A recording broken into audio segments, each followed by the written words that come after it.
Hi, folks. This is Abel James, and thanks so much for joining us on Fat Burning Man, where we talk about real food and real results.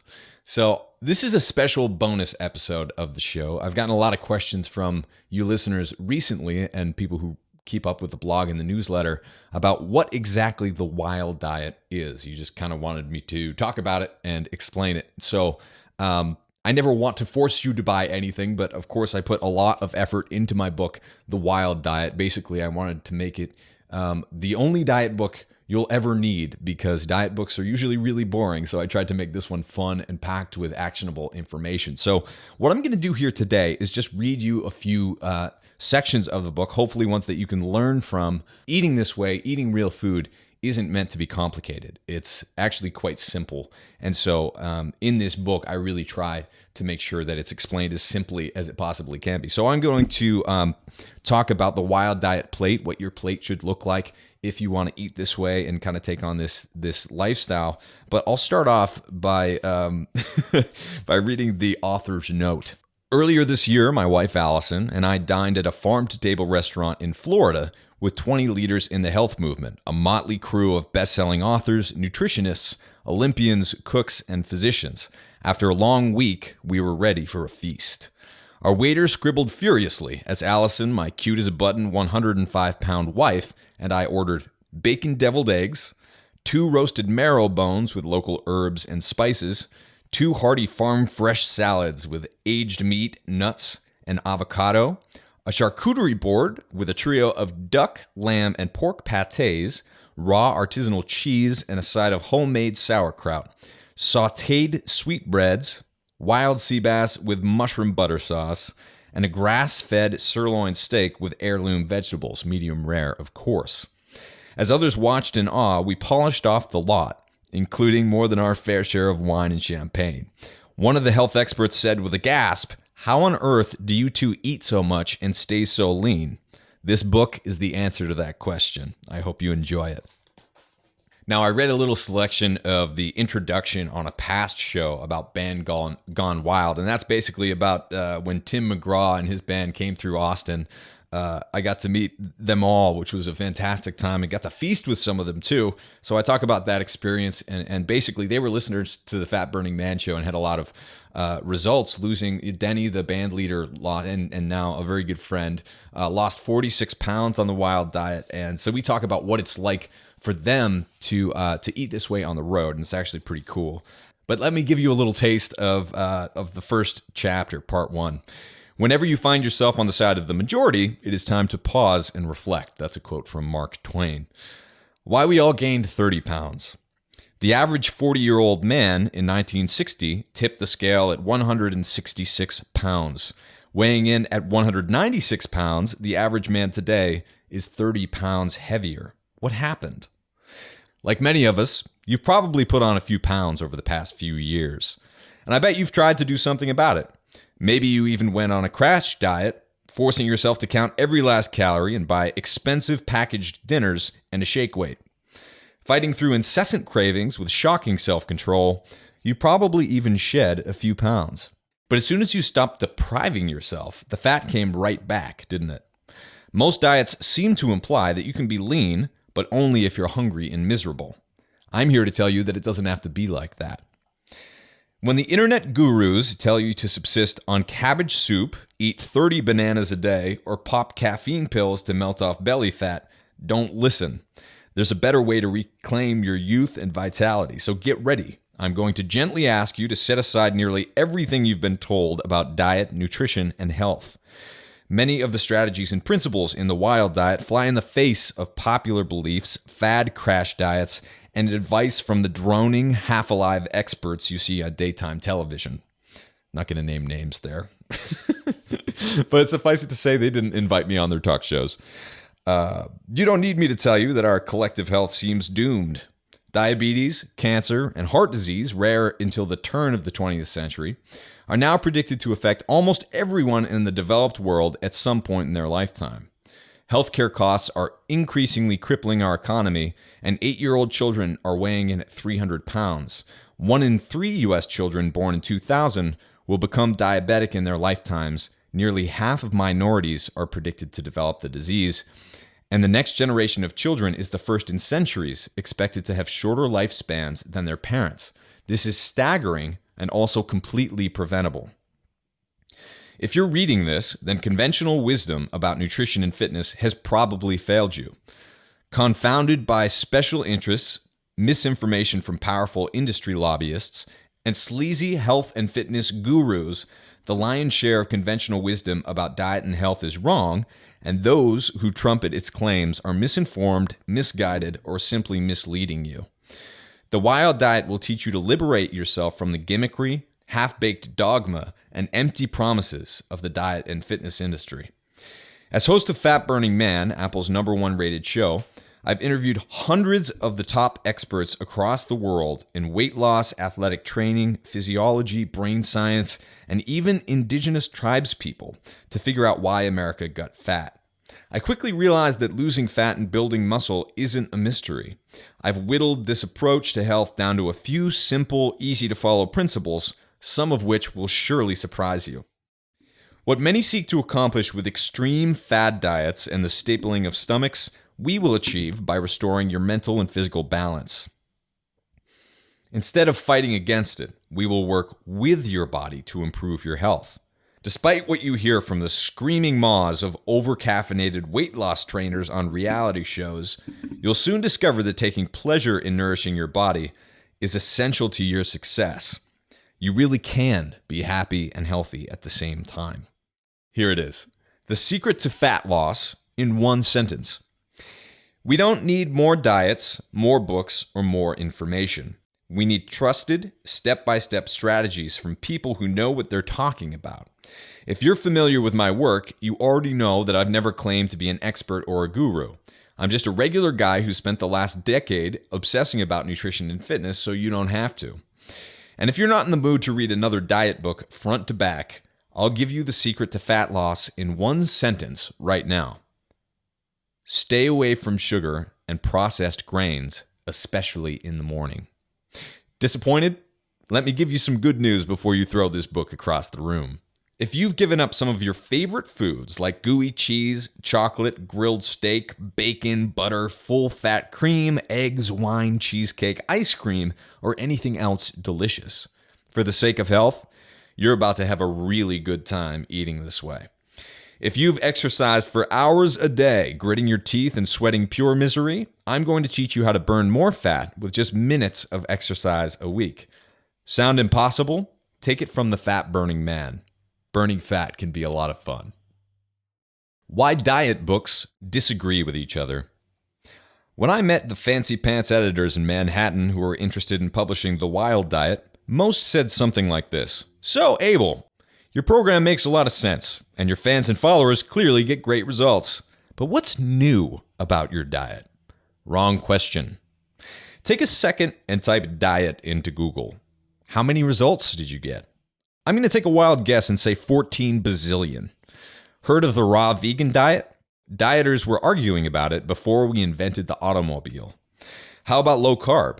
Well, check out banting, which became a fat loss craze in England during the late 1800s.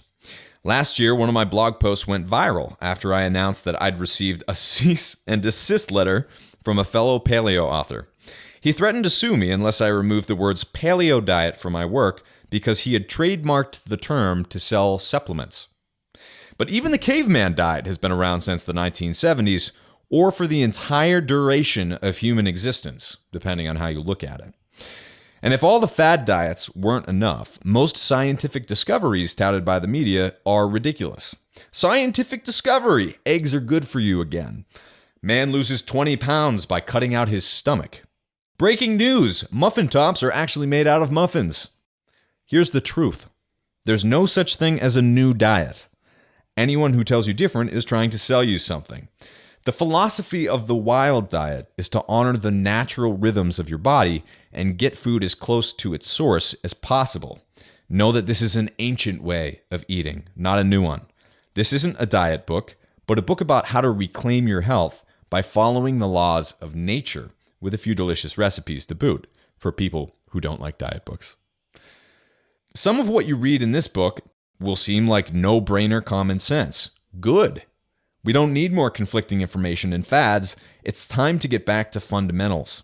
Not too long ago, dieting and losing weight weren't even considerations, since most people remained lean throughout their lifetimes. Our body isn't an adversary that we must diet and exercise into submission, but a remarkable biological system that adapts to the way we eat, train, and live. So mostly this book is against processed food. It's against big food, and it tells us to get back to eating real food. So I'm going to skip ahead here and actually give you the plate, the description of the plate that I recommend for the wild diet. And if you're watching the video here it is. You can see that more than half the plate is fruits and vegetables, primarily non-starchy green and colorful vegetables with a bit of fruit on there. You also see about a quarter of the plate is proteins, which could be pasture-raised meats and eggs, seafood as well, with a little bit of fats and starches. If you're looking at food volume, fats won't take that much in terms of volume, but since fats are so energy dense, that's where most of your calories are coming from. So here's the description. Number 1, most of your plate should be covered with fresh leafy vegetables such as kale, spinach, arugula, collards, or other greens. Raw is best, but steamed or lightly cooked veggies count too. Fresh organic veggies are preferable, but flash frozen works in a pinch. When eating out, ask for extra greens or other colorful veggies instead of a starch. 2, proteins such as grass-fed beef, chicken, turkey, pork, eggs, or seafood should make up about a quarter of your plate. A generous serving of protein is the size of the palm of your hand. If you're still hungry, feel free to eat protein and green veggies until you're satisfied. Number 3, eat whole fruit as a snack or use to sweeten other foods. Limit to 1 to 2 servings of fruit a day to maximize fat loss. Number 4, add energy to your meals with nutrient-dense fat. Fat should come from grass-fed meat, butter, coconut oil, avocado oil, olive oil, or unsalted nuts such as almonds, pecans, macadamias, or walnuts. Avoid processed industrial oils. If you're particularly active, have a high metabolism, or are less tolerant of fat or protein, consider a side of starch such as boiled sweet potato or whole grain rice with lunch or dinner. If you find that carbs slow your fat loss, skip the starch and eat extra protein, veggies, or fat instead. All right, so here's a little section on why you should avoid processed food All right, so here's a little bit on why processed food is a waste of your money. I talk about a lot of things that have to do with being thrifty and eating really well. But suffice it to say that a lot of us are eating healthy food, and I'm using air quotes there, that's actually just junk food in disguise. A lot of food marketers who I just stomp all over in this book in kind of a whimsical way do not have our best interests at heart. In fact, they're kind of just selling products, and food is an afterthought. So why processed food is a waste of your money? Modern food manufacturers have overwhelmed grocery store shelves with foodstuff that is nutrient poor, rotten, spoiled, dead, old, tainted with antibiotics, synthetic hormones, and petroleum-based flavors. They saved a buck on cheap ingredients and didn't tell us they ruined our food in the process. Instead of nourishing our bodies with the fresh bounty of small family farms and gardens, we have been conditioned to subsist on marked-up, overhyped, industrial-strength frankenfoods from Fortune 500 corporations. Since the rise of convenience food following the Second World War, Big Food has cut corners, capitalized on cheap oil, and embraced backward government policy to doctor our food beyond belief. While we continue to eat foods that go by the same names as those made at home by our parents and grandparents, the ingredients quietly shifted. The honey and natural sugars in our sweet sauces and sodas became genetically engineered corn syrup. The hand-churned, grass-fed butter on our kitchen table became corn oil. Wheat was bred into a plant that would be utterly unrecognizable to our ancestors, and the spices that flavored our favorite dishes were pushed out by artificial chemicals from test tubes.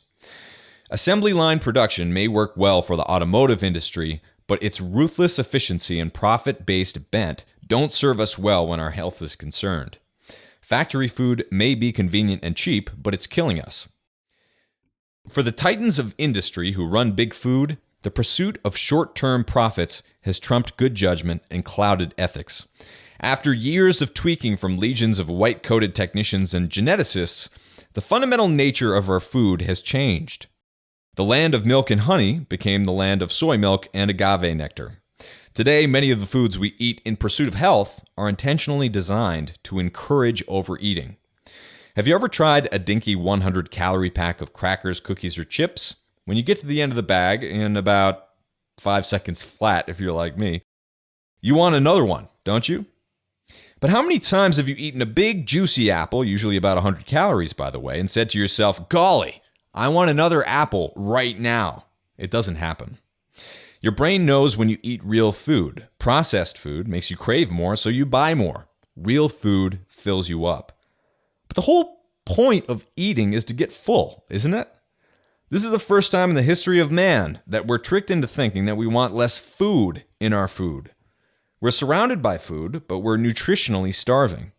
Nutrient-poor processed foods distort your appetite and cause you to consume more calories than you need.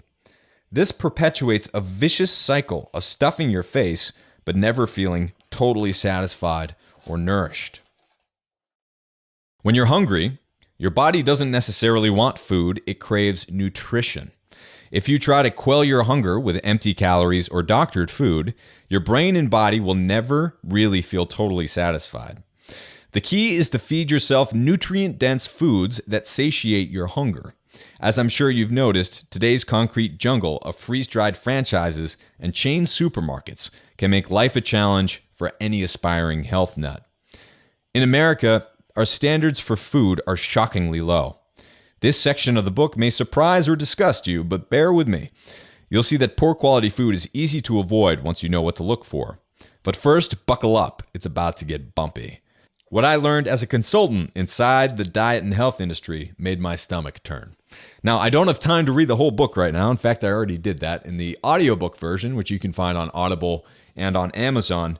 But I hope that this little taste of the Wild Diet encourages you to go to your local bookstore and check it out. It's at pretty much anywhere books are sold. The Wild Diet, I'm very happy to say, thanks to your support, is already a #1 bestseller on Amazon. And if you'd like a copy of the Wild Diet, it includes about 50 of our favorite recipes, including mint chocolate chip ice cream. We have chicken parmesan, apple cider donuts, pretty much all the food types from fish to lamb and grass-fed beef and bison and all sorts of fun stuff in there. And also, I hope you can appreciate that the book is written in kind of a whimsical and fun way. I also try to make it as useful for you as possible. We have a whole section on how to feed your pets wild, what the paleo diet is all about, what I keep in my survival pack when I'm traveling around the world to make sure I can always eat high quality food, how you can order at a restaurant, and much, much more. So if you'd like to order the Wild Diet, please go to fatburningman.com and check it out. And if you have a quick minute, I'd really appreciate if you could leave a review for the Wild Diet on Amazon or the iBook store or anywhere else.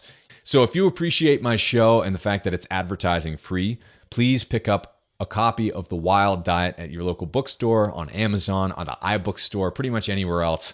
And know that that's supporting me and my team and our work to bring this show to you for free, to keep my blog going and all that other good stuff. So thanks again for listening to the show. Once again, it's called The Wild Diet. You can get it anywhere that books are sold. And check out some of my appearances on different radio shows around the country in the next few weeks, as well as on Fox in New York City in a few weeks as well. And then I'm doing a book tour going to Austin, Texas, to Florida, and you'll be seeing me at a bunch of different conferences. So I hope that you come and say hello, and I'd be very happy to sign your book for you if you catch me along the way. So thanks again for listening, and check out The Wild Diet. Really appreciate you, and we'll chat soon.